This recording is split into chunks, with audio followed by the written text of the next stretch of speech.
ഒറ്റപ്പാലത്ത് മാരക മയക്കുമരുന്നായ MDMA-യുമായി 2 യുവാക്കൾ അറസ്റ്റിൽ. 8.980 ഗ്രാം മയക്കുമരുന്ന് ഇവരിൽ നിന്നും പോലീസ് പിടിച്ചെടുത്തു. ചുനങ്ങാട് മലപ്പുറം തോട്ടിങ്ങൽ വീട്ടിൽ 33-കാരനായ ഷുഹൈബ്, 25-കാരനായ മായന്നൂർ പാലത്തിങ്ങൽ വീട്ടിൽ മുഹമ്മദ് ഷമാർ എന്നിവരെയാണ് അറസ്റ്റിലായത്. ഇവർ സഞ്ചരിച്ച കാറും കസ്റ്റഡിയിലെടുത്തു. ബുധനാഴ്ച രാത്രി 7:30-യോടെ സബ് ഇൻസ്പെക്ടർ M. സുനിലും സംഘവും പെട്രോളിംഗ് നടത്തുന്നതിനിടെ ലഭിച്ച രഹസ്യ വിവരത്തെ തുടർന്നാണ് മംഗലം മുരിക്കുമറ്റ റോഡിൽ നമ്പ്യത്തുകുന്ന് അംഗനവാടിക്ക് സമീപത്ത് വെച്ച് കാറിൽ കടത്തുകയായിരുന്ന മയക്കുമരുന്ന് പിടികൂടിയത്.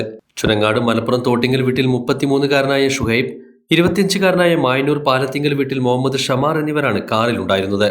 ഇവരുടെ കൈവശമുണ്ടായിരുന്ന 3 മൊബൈൽ ഫോണുകളും കാറിന്റെ ഡാഷ്ബോർഡിൽ ഒളിപ്പിച്ച നിലയിൽ മെത്താഫിറ്റമിൻ മയക്കുമരുന്നും കണ്ടെടുത്തു. മൊബൈൽ ഫോണുകളിൽ ഒന്ന് മറ്റൊരു സുഹൃത്തിന്റെ ആണെന്നും 2 പിടികൂടിയ പ്രതികളുടെ ആണെന്നുമാണ് പോലീസിന് നൽകിയ മൊഴി.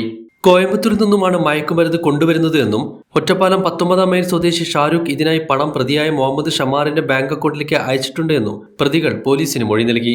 കേസിൽ കൂടുതൽ പേർക്ക് പങ്കുണ്ടോ എന്ന് പോലീസ് അന്വേഷിച്ചു വരികയാണ്.